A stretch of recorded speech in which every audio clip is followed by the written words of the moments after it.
Hello everybody, welcome to Sonic Talk episode 794, recording today, Wednesday the 20th of March. That's right, as we head into spring. I don't know where you are, but I've got daffodils, I've got the blossoms out on the by the car park. It's all very nice, urban blooms and all that sort of stuff. Nice to see all our friends in the chat room. Rusty Inquire, Tracker Jack, Wagoo's there as well, half god, half beast. A few familiar faces, the audioing, nice to see you, Tim. Grace Griffin, was that Grace Griffin? Yes, nice to see Grace. Grace obviously played at the last EMOM. So yes, good. And I want to say thanks to Wagoo, of course, for moderating as he does, and also sort of manning some of the back end that takes a bit of the load off my shoulders. Very much appreciated. I know he does it for a lot of other people as well, so thanks, Wagoo. Also, want to say, yes, coming up on Sonic, I should probably do this stuff first. Coming up on Sonic, we're streaming on LinkedIn. This is a first. Well, not a first. We tried it last week. We're doing it again this week. Latest news. Dom's gear.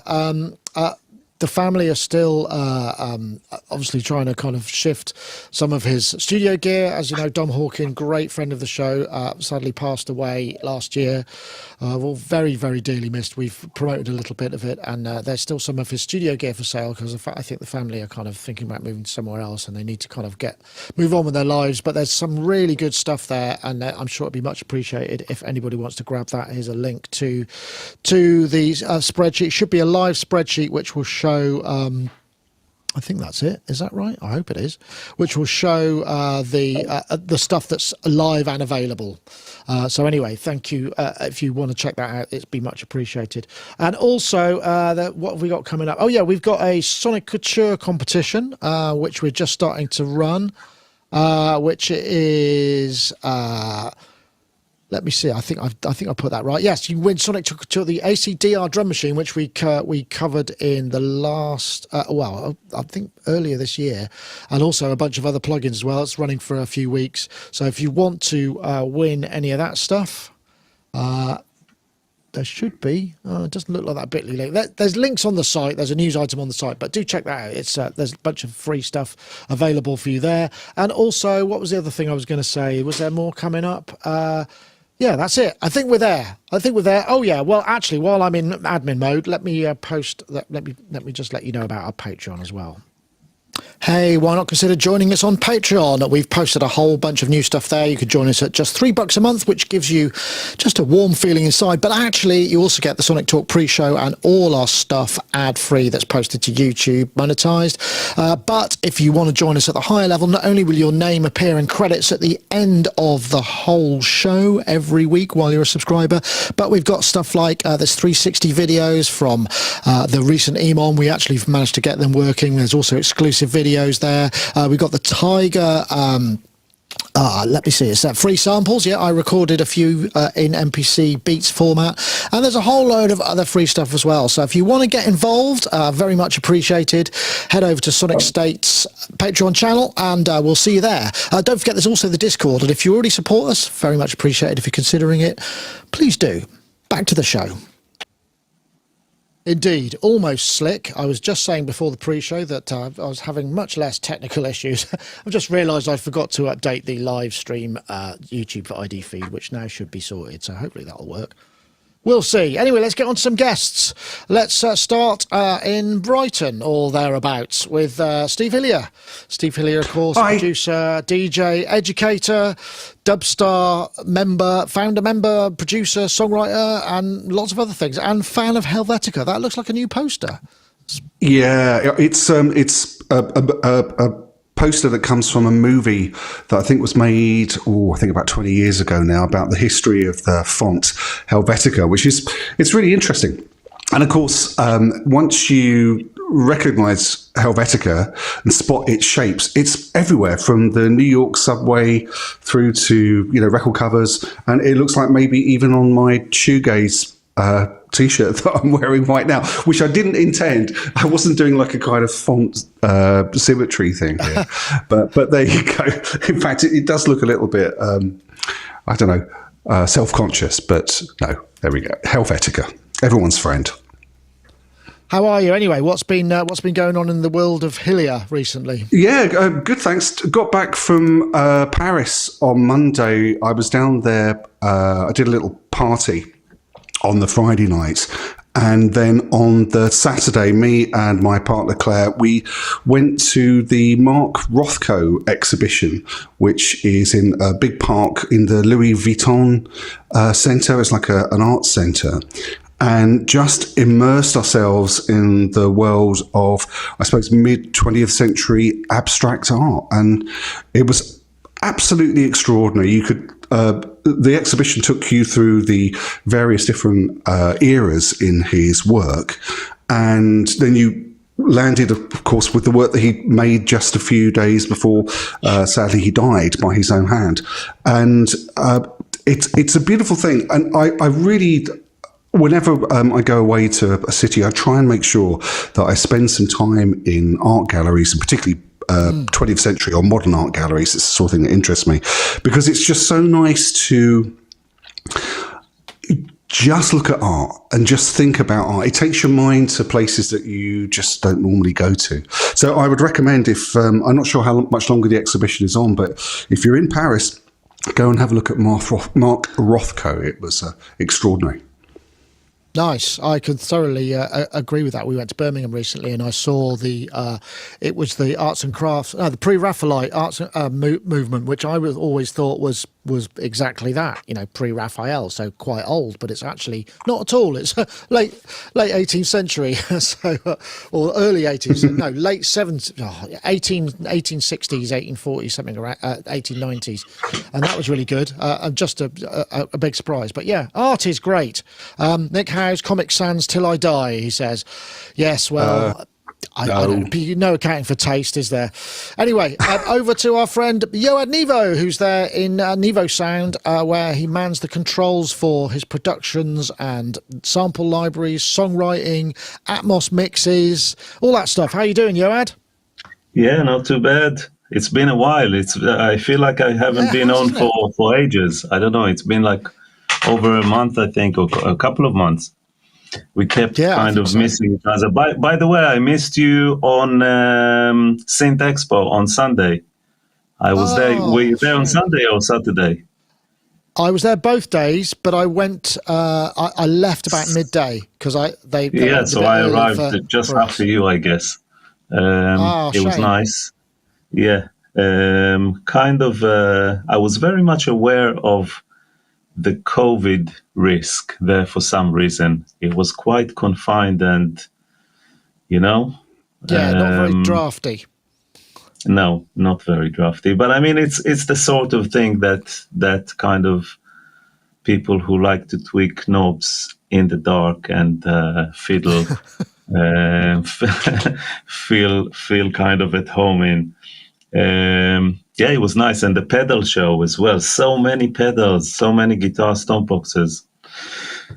Unbelievable. Yeah, it was quite comedic because I spent most of the time in the synth room. There were two rooms. It was great, organised by a chap called Paolo at Synth Expo, I think, if you follow their stuff. I had a really good time at that show. I spent most of the time in the synth room, and I went into the pedal room at one point. I thought, I'll do some filming in here. But because they asked people to bring their own guitars, it was literally like a comedy show of lots of people walking around in a confined space with planks. It was just like turning suddenly with it was, the only way you could get through is wear it on your back. But if you were holding it in any way, you would just be doing this the whole time. And it was really amusing, actually. I have to say that I found myself more interested in people's guitars than the actual stuff on display. Mostly. There was some nice guitars there. I got to play the Osmos for the first time. And I think I saved myself a couple of grand. Okay, interesting. Yeah, because I really wanted to get it, but I was somewhat... I wouldn't say disappointed. It's great, and the kind of it's much more like kind of tactile than the Hydrosynth in terms of polyphonic aftertouch and all that. But I don't know. There was something about it which didn't kind of attract me to spend the price, the money. Interesting. Which is a good thing, because I do have the same engine on the Continuum Mini, and kind of, although it's being 2-voice. But the thing is that I think that what I missed mostly about the Osmos is the slide, or the lack of it. The kind of gliding fretless thing, which I love about this. But I think that we're going to see more and more keyboards with. Yeah, I think there's going to be more from and them as well. I imagine there's more stuff coming from them, to be honest. I mean, I think you can't invest that much money in a new technology and not have a roadmap for other stuff coming. I mean, there must be. But, I think that if they had a smaller kind of 2 octave or 2.5 octaves, that will be more suitable for me, because I don't need that many. The thing is, if you play kind of piano parts, then you wouldn't necessarily need that, or those capabilities. And if you want to really be kind of MPing, then you don't need the 5 octaves or whatever. So yeah, but it was a nice experience, and the engine, I love this engine. I love this synth. And they made it kind of more accessible, more tweakable than this monster with the software, which is just it's an abject lesson in how not to design software for anybody to use. I mean, I understand the limitations of Max MSP. That was the only thing that's available, but it's left to a bit of a kind of like cul-de-sac of usability, shall we say, assuming you can even get it working. I'm very sensitive to those things, because I'm a kind of UI person in my sort of day job. All of it is my day job, but one of the hats I wear is obviously software design and plugin design. So I'm very much aware of things that are kind of not slick, shall we say. Yeah, I totally get that. Anyway, we do have topics. There is stuff to talk about, one of which will be, we'll come back to the Synth Expo, just because we filmed a few things there. In fact, I do encourage you to check that. We did about, I think, 13 or so videos, which was great. Another triumph for our show workflow. It was all great.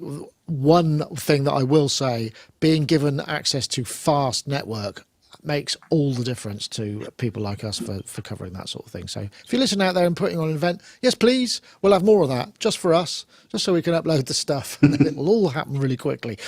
I realise that's very selfish of me. Okay, well, let's get on to the first of our topics, and this one is well, I'm trying to figure out if I can actually make this work without playing the video. I think, let me see if I can do that. I don't think I can. I probably can. So if I do this, oh no, it's not. Well, this is weird. This is weird. This one. This is the one. In a world of wager oscillations, this is the Suno there's a AI. modulation that inspires sensations. The pulse which changes the timbre blues. We might appreciate the subject matter of my sounds, like the lovers' tunes. Wait till you get to the chorus. Pulse with modulation, you set my heart aglow with your elegant fluctuations. You make the music flow. Pulse with modulation, a symphony of control in the realm of electronic dreams. You touch my soul. Oh, God, I've started to get a bit of a sweat on there. It's like I wrote a song and I'm playing it to people and everything. But, of course, that's not anything I actually penned. I typed in electronic ballad about pulse width modulation. That was it, really. And that's what it came up with, which musically is horrifically horrible and all of those things. But it's the new Suno.ai, which is kind of doing the rounds at the moment.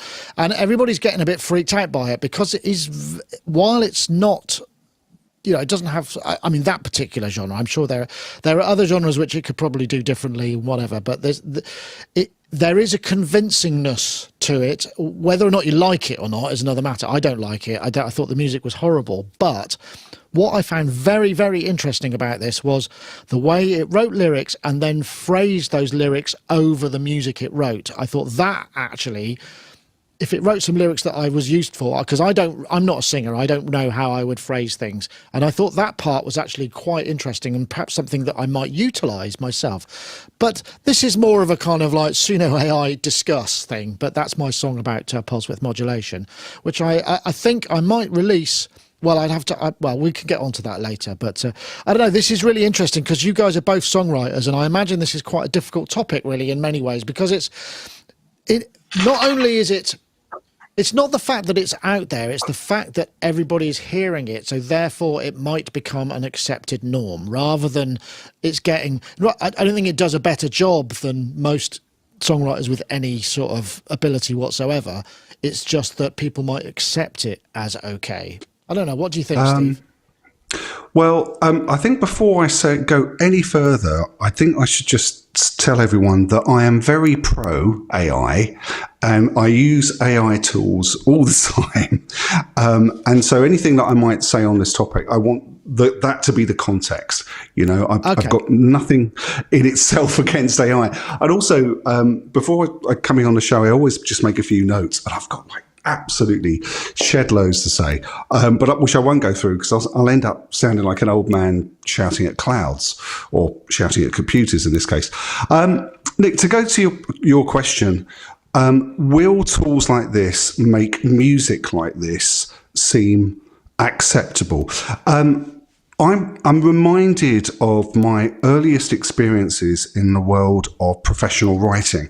And when I say professional writing, what I mean is, when you're a writer for hire and you write for other people, typically for pop acts. So it's not like you're writing for your own band, you're writing for somebody else's band. And one of the things that I noticed very quickly was you would end up working with a lot of very skillful writers, and they would be able to turn out technically perfect songs day in and day out. In fact, that's sometimes what the job requires.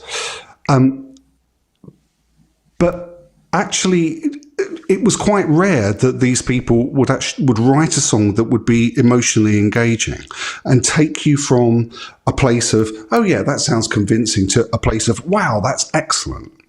And that's what this tool reminds me of. You were talking there about how it can generate a lyric and it can mold the lyric and the melody together so it flows quite well. Yeah, it does do that. But to my ears, it's not taking me anywhere interesting.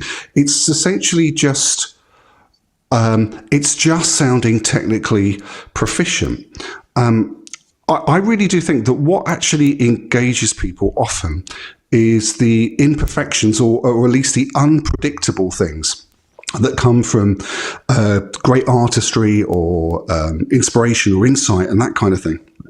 But that's not what this AI, at least at this point, is giving us. It's giving a whole load of convincing, which might not actually be sufficient. So what I would suggest, just to go around and answer your question, and I'll let Yoad speak, is I think that one of the problems with this tool is that it will create an abundance of a style of music and a style of writing that is already in abundance. Do you know what I mean? So there's plenty of kind of songs that are technically proficient but don't move you. And now this tool can generate 10 a minute, let's say. So you would have, through using this tool, you were reducing the economic value of this style of music down to near zero because you've got an abundance of it. Anyone can do it at any point. What I would hope will happen instead is that we will become more sensitive to the human input and the human imperfections and the human sense of serendipity and inspiration. And hopefully that will mean that stuff will become even more valued. I suppose it's highly valued now. Maybe that's not entirely what I mean, but I don't think this stuff is going to swamp recognised, people. perhaps. Yeah, Recognised. Well, yeah, it is really interesting. I mean, I don't know, Joad. I mean, in many ways, I did two versions. The first version I did had a male vocal, and the male vocal was much more robotic sounding, and I think and I have a theory about why this was, and I think it's because female pop vocals are generally more highly processed, and we're trained to hear that, and it's through choice. It's a thing. It's a thing that we come to hear, and the way that the pitch tracking and everything is designed to work. So it sounded much more convincing in that way. But I don't know. This is it's kind of interesting, isn't it? I mean, because songwriting is often a moment of brilliance. I mean, this thing, right, just before I get you go, so the way that they price this, you get it for free, you get 50 credits, which will give you, I don't know, 10 or 20 songs or something, I'm not exactly sure. You pay $8 a month and you get enough credits for 500 songs a month. $24 a month, 2,000 songs a month. So this is giving, and then there's another tier which says talk to us if you want more. And I'm just sort of thinking, why would you want to generate that much stuff? It's sort of and I can only assume it's for inspiration to start you off, maybe, rather than anything else. It could be for many different applications. I want to echo what Steve said, because I also have nothing against AI as such. And in fact, all the products I'm involved in creating and have been in the past couple of years have been AI and neural network related. By the way, we got another tech award for D-Reverb. Nice. This in January. Yeah, I wasn't. That means that I wasn't on the show. I haven't been on the show since, and that's on top of the Emmy from last year, which both are neural network kind of products. Right. And so, I use it all the time, and I develop products that use AI and neural networks all the time, because it seems like it's everywhere. And this is a technology that we utilize for the pro audio, not in such way, because this is probably, B2C, but like you said, it could be used by professionals to for inspiration, even maybe for more than that. The thing I would like to relate to comment about, which is not the songwriting. The songwriting is very skillful. It does what it needs to do. I can hum kind of the melody of your song in my head, which means that it kind of ticks all the boxes of being catchy, being this. I may not like it, but it's definitely effective. And like you said, the phrasing and the lyrics, it works well. It's very professional. What I want to talk about is the kind of sound and quality, which is what you mentioned about the vocal quality, but I think it's more than that. I think that if you look at the content that this model has been trained on, so if you think about ChatGPT, if you think about Sora, if you think about Midjourney, those are platforms that utilize text and images and videos, but images for frame by frame. And the internet is abundant with that type of information. And more than that, when you think about language and text, there are everything is text, so you get loads of information, but also you have text about learning languages and grammar and poetry and all that. So you have the stuff that explains the stuff. Whereas in music, if I'm trying to make a parallel here, you don't get multi-tracks. You don't get separate tracks. You get loads of MP3s, you get loads of songs, not as many as videos, because, okay, you have YouTube music or music on YouTube, but I don't think that Suno had access to the Spotify catalog or to SoundCloud or things like that. But even if they did, it's stereo tracks. So when you try to replicate an oboe or an electric guitar, it's not, you can't compare it to trying to replicate a kitten in a visual medium, because you have oh, here is my cat. So you have a text description on every picture, nearly every pictures, and there are billions of them, of a cat. So the model can train and compare it to the text. Whereas if you have a song that says Yellow Submarine by the Beatles, what does that description tell you about the song? Nothing. It only confuses you. It only confuses the model because it's not descriptive of what's inside the music, the content of the music. And on top of that, the fact that you don't have multi-track, you don't have separate tracks, so it means that the models are very poorly trained, as opposed to other mediums like text and images. So we're lagging behind in the audio format or medium, which maybe is a good thing, but that's the fact currently. So I can hear a lot. Like if you see a video, an amazing video on Sora or something, but the people there have 8 fingers, it's fine. You'll still enjoy the video. But what would be the equivalent of that in audio? Will it be distortion? Will it be kind of bit crushing effect? Will it be the wrong chord? What would be? So our brain is much more sensitive and alert to continuity. With the video, you can reduce the frame rate and it's still fine. In pictures, you can compress it, JPEG, and it's still fine. In music, it has to be consistent over time. It has to be, your ears are or your brain is very sensitive to any kind of discrepancies. And so anything that would not make sense would stick out enormously. Yes. So these are things to consider. And that's why I think that the quality of music, of generated music, is not on par with video and text. Right, it's interesting. There are so many questions, aren't there, Steve? I mean, that's a great description there by Yoad of the difference. Yeah, I wanted to just build on something that Yoad touched on.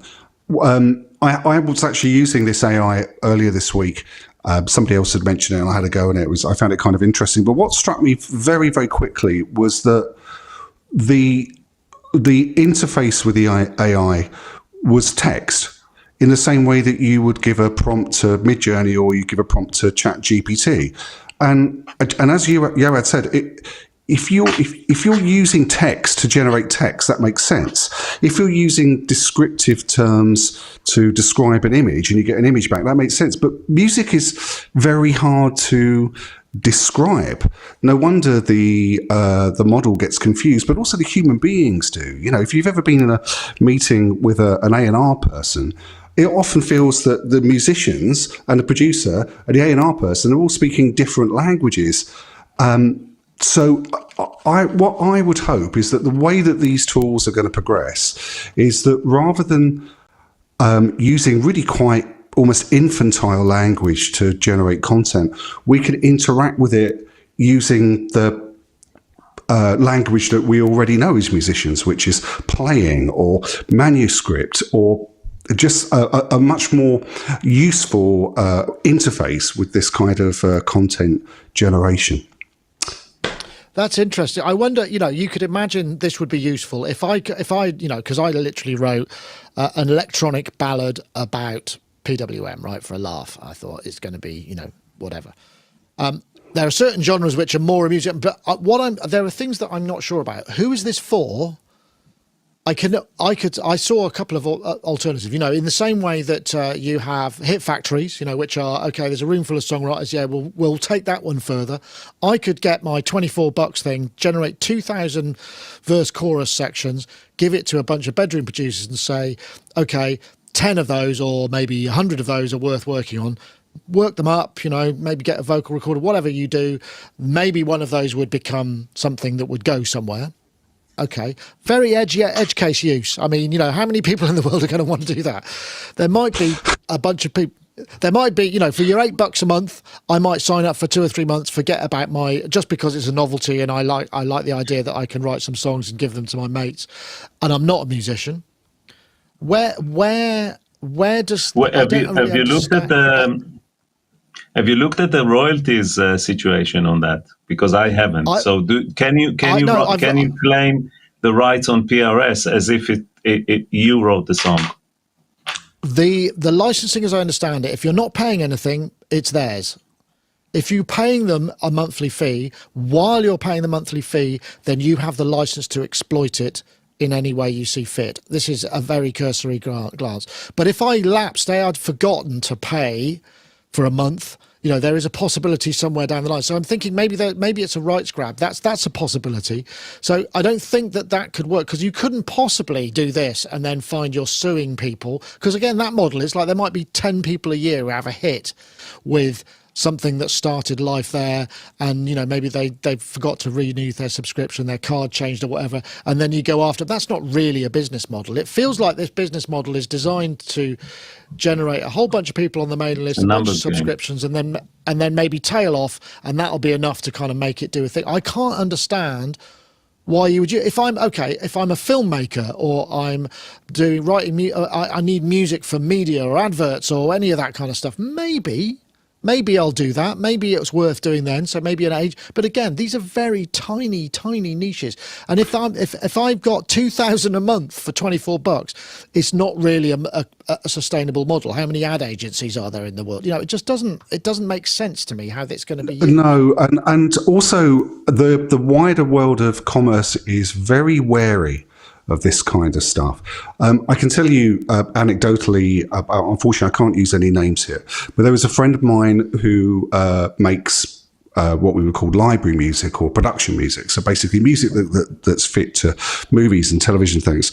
And he has recently redone his publishing deal, and it's stipulated within his publishing deal that he may not submit anything that has been created using AI, as in generative AI. So the tool that we're talking about right here. Yeah. And also, just in another hat that I wear, in the company that I work with my wife, we've had to adopt a policy where when it comes to delivering images to clients, we simply can't risk using AI generated images, because the copyright situation is unclear and it's too risky. So living in a world where you can generate a whole lot of songs with this AI, but ultimately these songs belong to the company, Soma, but you have to pay an ongoing license fee. You can see how this is going to become, how can I put it? I'm going to just say troublesome legally. Do you see what I mean? Yeah. Yeah. It's a gamble, isn't it? It's definitely a gamble. Yeah. I get. Yeah, I think I've just realised. I mean, I knew. I've just realised we've actually got almost 3/4 of the way through the show, and I haven't run any commercial, any of my commercial. I really must just pop a message in from our friends over at iZotope. Reintroducing Trash, your favorite creative distortion plugin from iZotope. Break, distort, and mangle your tracks with an endless assortment of chaotic combinations. Transform your sound in ways you never imagined. Take your tracks to new, distorted dimensions with the Trash module. Twist things even further and send your audio into another space with the Convolve module. Add energy and depth to your sound with the new envelope follower. Say goodbye to writer's block and distort without limits. iZotope Trash. Distortion redefined. We thank them very much for their support. Much appreciated. Don't forget you can use the code Sonic10 at Sonictalk to save 10% on any software purchases. Right. Sorry, Yoad. I'll come back to you now. That was, but yeah, this is endlessly fascinating. I mean, there are so many things about this that are going to be problematic or challenging, shall we say.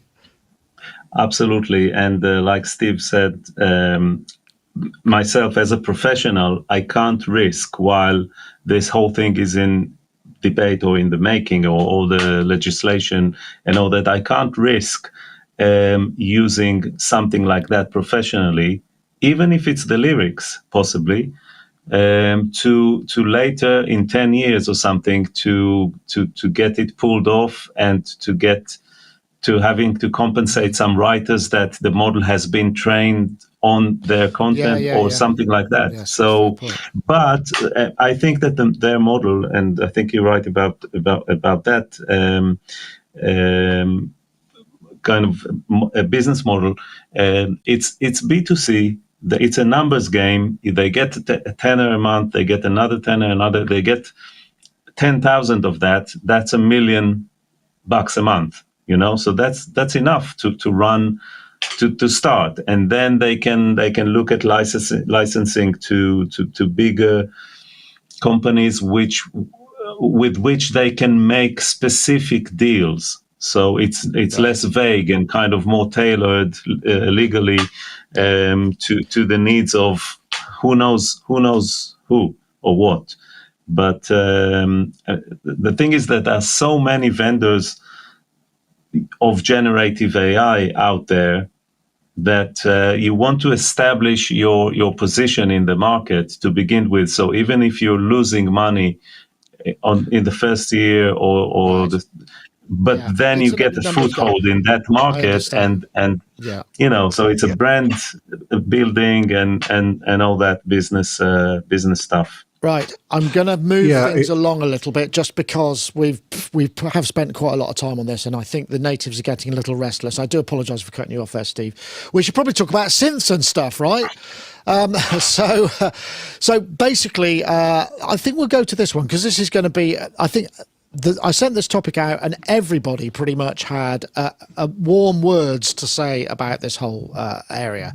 So let's start. In today's video, we're going to take a look at the Yamaha FB-01 from 1986. Craft, Yamaha MT-32 versus FB-01 from 1987. Early multi-timbral. Both these modules came at a time where the amateur musician with not so much money in his pocket really wanted a multi-timbral sound module to work with his sequencer and maybe out on a gig.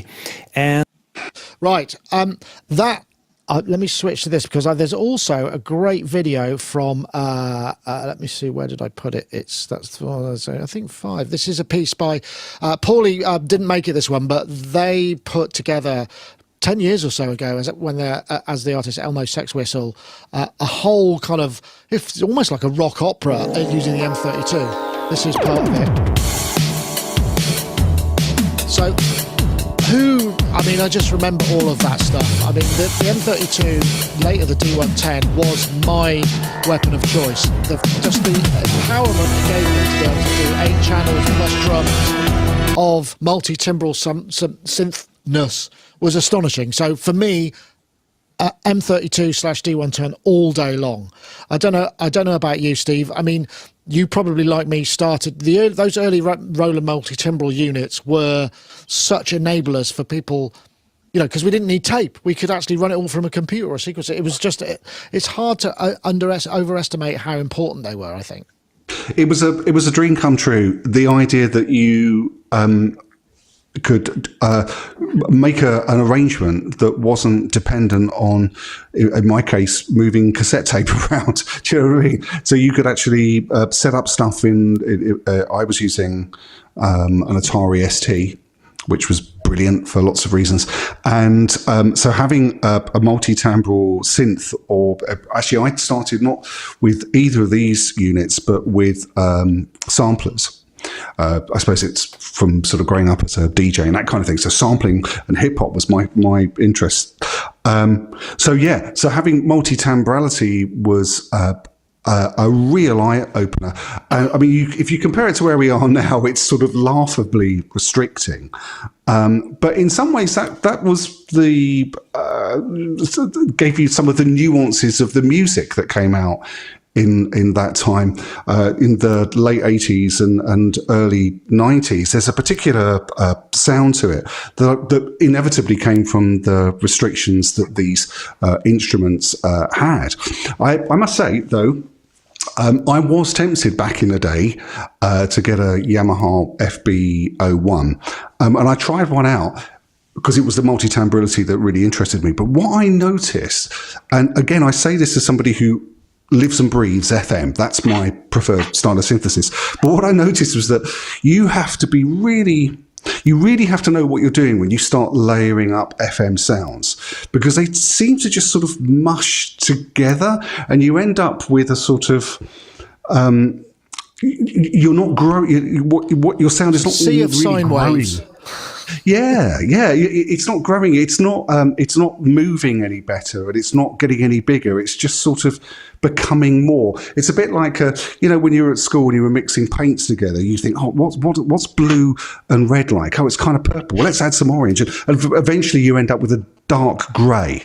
That's what it sort of felt like with layering FM. And I wasn't good enough at programming to use an FB-01 for that. Or I could do it now, I suppose. But it was exciting times.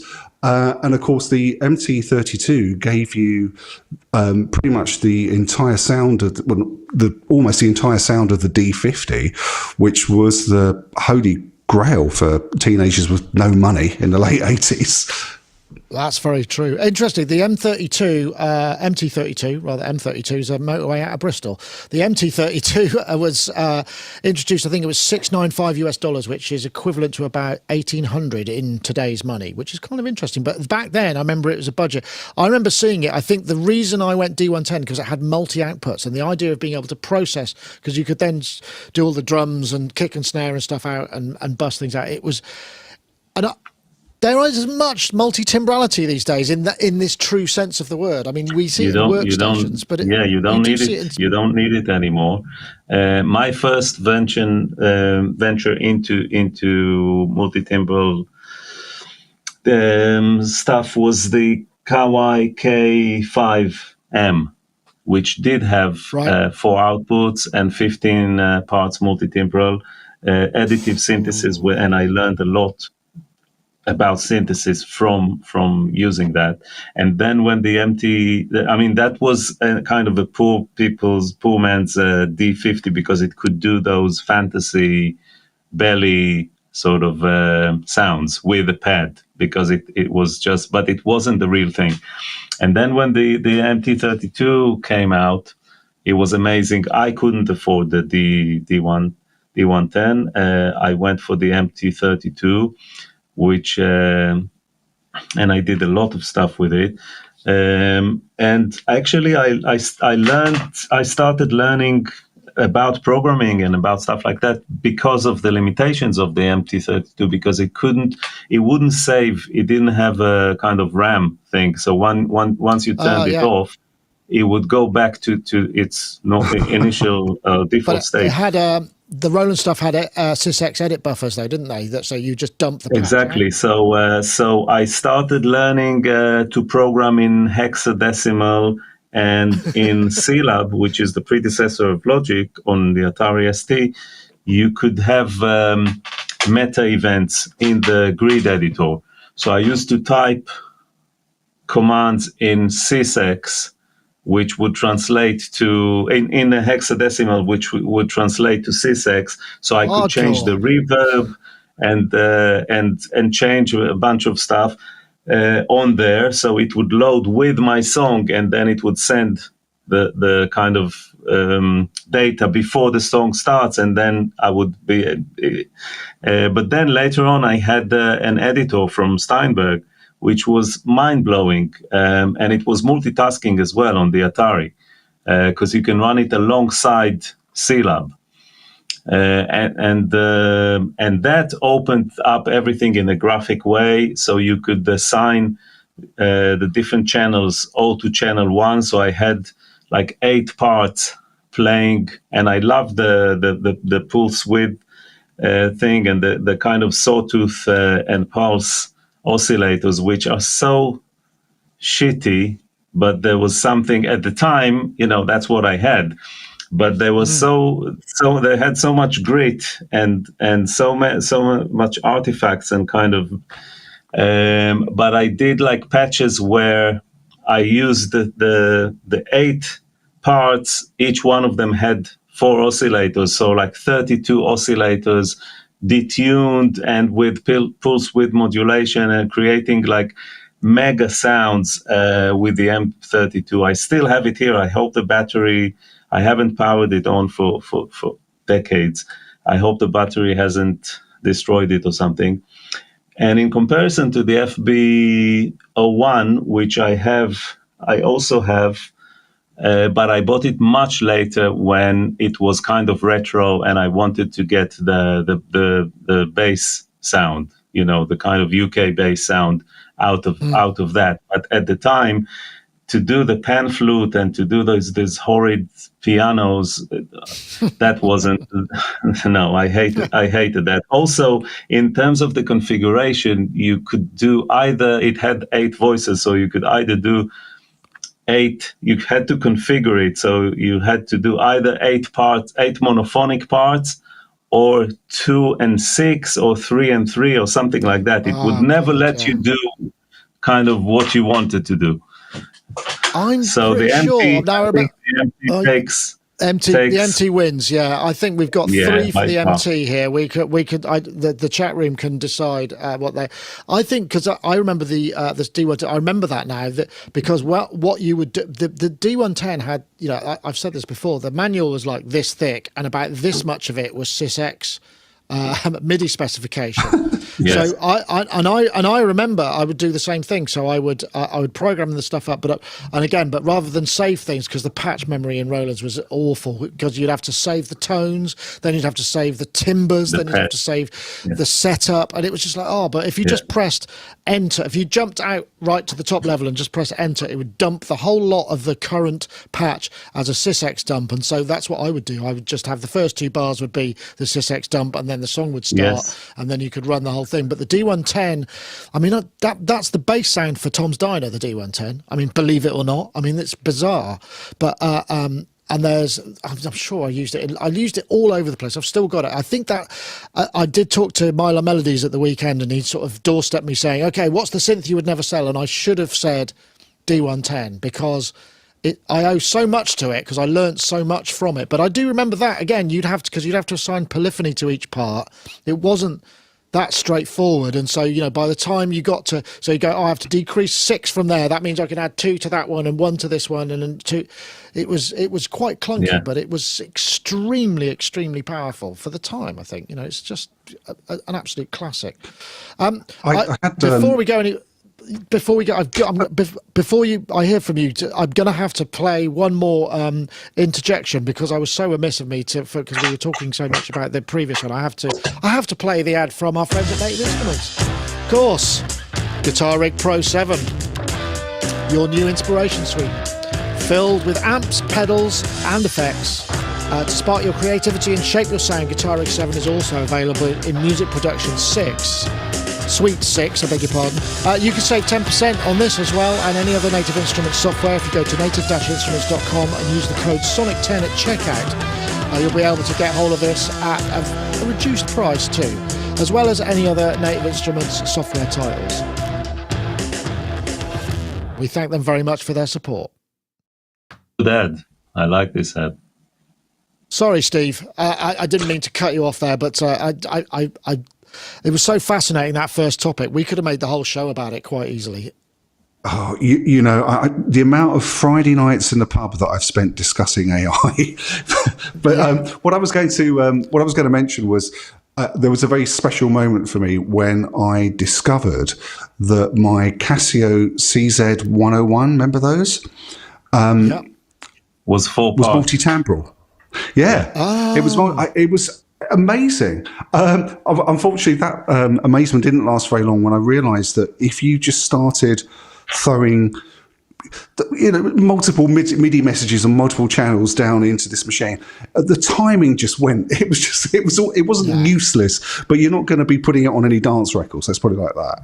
And it seems to be like the bane of my life in the late 80s when I was really starting in this world was beautiful sounding synthesizers with really rubbish CPUs that just couldn't keep up with me and my Atari. So there you go. Well, the trick was, this is what I remember doing, is you would start track one. You put your low MIDI channels at the top of the arrangement page and your kick drum on track one, because that would leave the building first and have prioritize, and you would have to kind of actually this was in Pro 24 or whatever it was, or Cubase at all. Yeah, and another trick that you would have to do was, when it came to the kick, is that you would put it one click ahead of the beat, so that it was essentially, if you can imagine a 4/4 beat, your first kick would happen right at the very end of the previous bar, so it had the highest priority, and it wasn't competing for bandwidth within the MIDI stream, if you know what I mean, because rather than you would tend to have 3 or 4, maybe more things all happening on beat 1, bar 1. Oh gosh, that's so funny. Do you see what I mean? So that the kick would get priority. Because house tracks would always have piano chords on the one, and I also remember I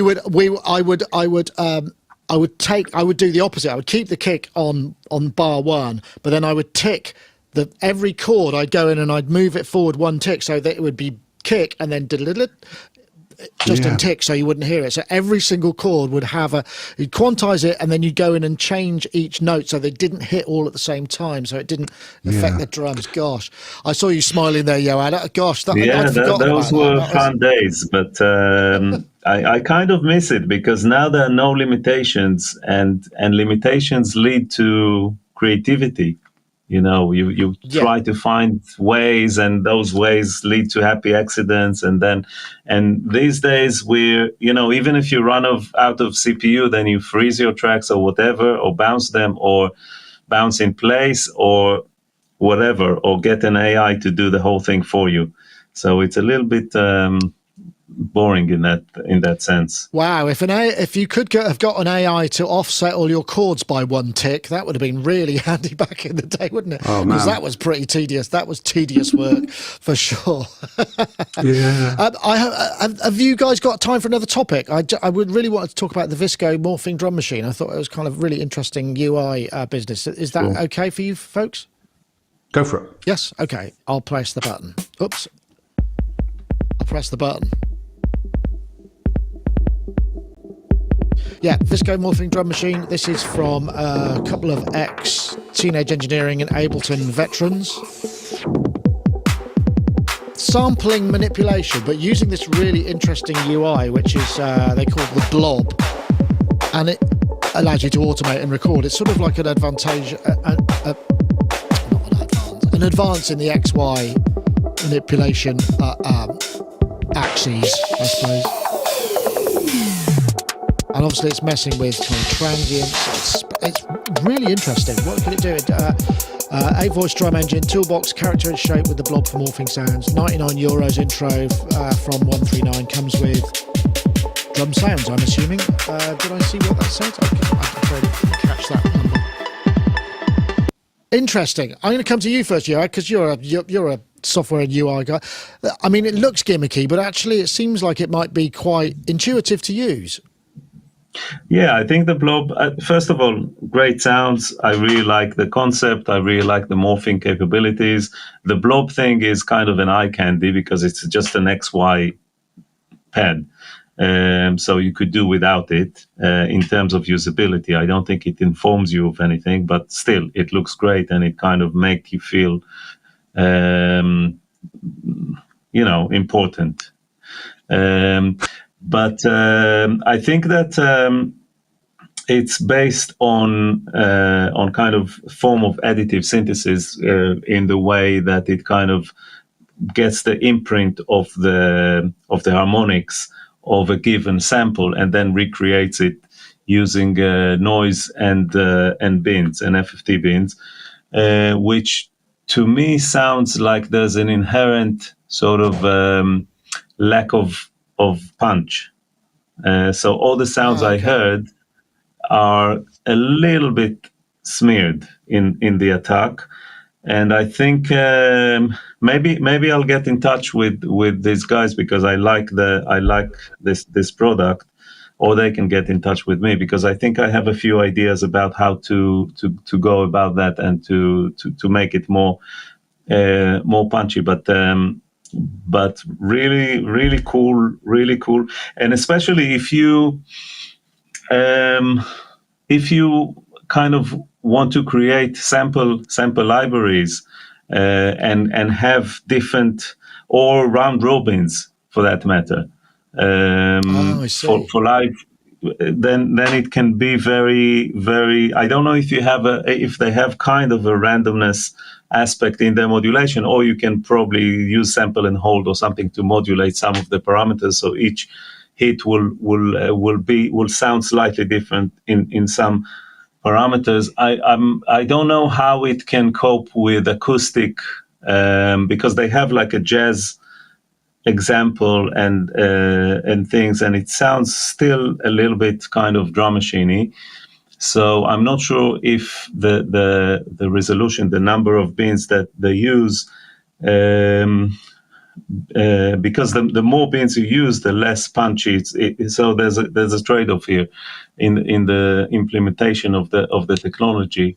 So I'm not sure how precise and accurate it will be recreating proper acoustic sounds and in stereo and all that. But as a drum machine, it's great. Really cool product. Excellent. That's from Forever 89, by the way. I forgot to neglected to mention that. Steve, we often have drum based products on here because, I mean, you know, as we know, it can be a very tedious process, even just managing your own drum library, let alone figuring out which hi-hat to use. Something like this maybe can kind of make that a little bit easier or different, I suppose, right? Yeah. I've lost many hours with those hi-hats. You know, I'm not familiar with this product. So the first I've seen of it was what we've just heard. But when you mentioned about the beauty of its user interface, it made me think of something that I've been doing quite recently. I treated myself around Christmas time to one of these, which is a Nord Drum 3P. So essentially what this is, it's 6 trigger pads, and it's got 6 synthesizers inside, which give you drum sounds. And the reason I got this was that I realized that I really felt that I needed to move away from creating drum parts that were just me writing notes on a grid.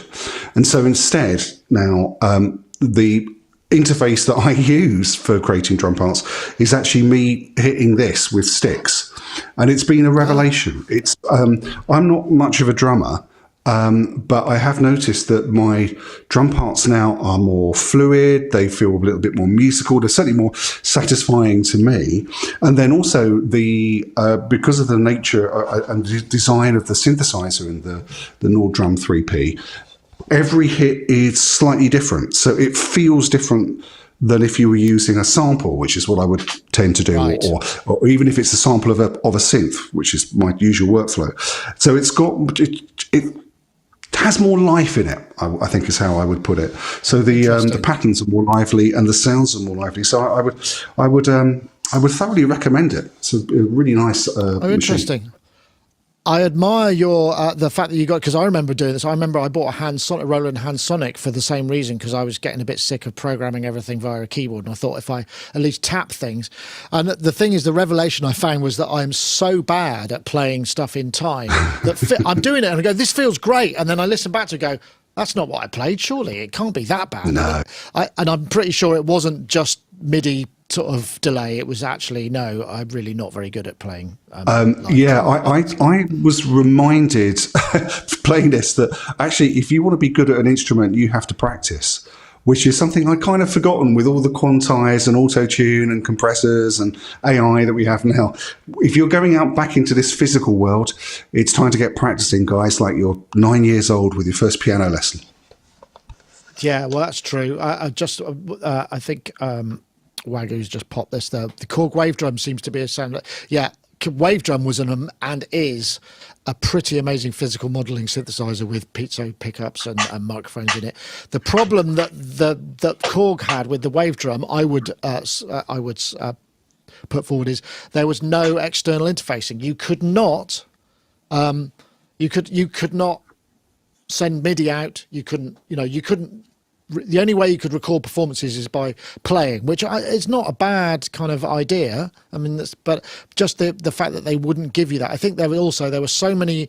It's like we've seen with some MPE instruments and the Harkins as well. The resolution is so high for the performance parameters that MIDI just couldn't handle getting it and playing it back. So it's an interesting, but it sounded amazing, the Wave Drum. I think a big shout out for that, and the Wave Drum too. I think Andy reviewed those, and they were just brilliant. I think he bought one, kept one. There was different versions, that is a bit of a classic. But yeah, good point. But it is hard, right? It's hard playing drums. Do you go pads or are you mouse? And I use the keyboard. I love this. I love the micro nano keys for drums. That's rough. It's very, very low res. I have the Korg. You can't see it, but I have the Korg, the Minilog XD, which is nice, and you remember because I asked you about it. It fits neatly in my desk. I like the feel of the Machine Studio thing. I really love the. And I have this thing, which I programmed to give me all the banks. We covered it ages ago. The pads are not great, but I find myself doing this. I have an Alesis kind of drum pad. It's horrible. No, I just do it like that. But I do play. I rarely kind of draw it on the screen unless it's a sort of a step sequencing kind of, when you 808 style thing. I've been playing with this recently because I'm hoping to get round to a review, and I have to say this is great fun to use for programming beats. It's actually, even though it looks like an old C64 calculator from a shop, it does. It's actually really fun to use and really kind of quite inspiring. I have to say they've got. And partly because of these,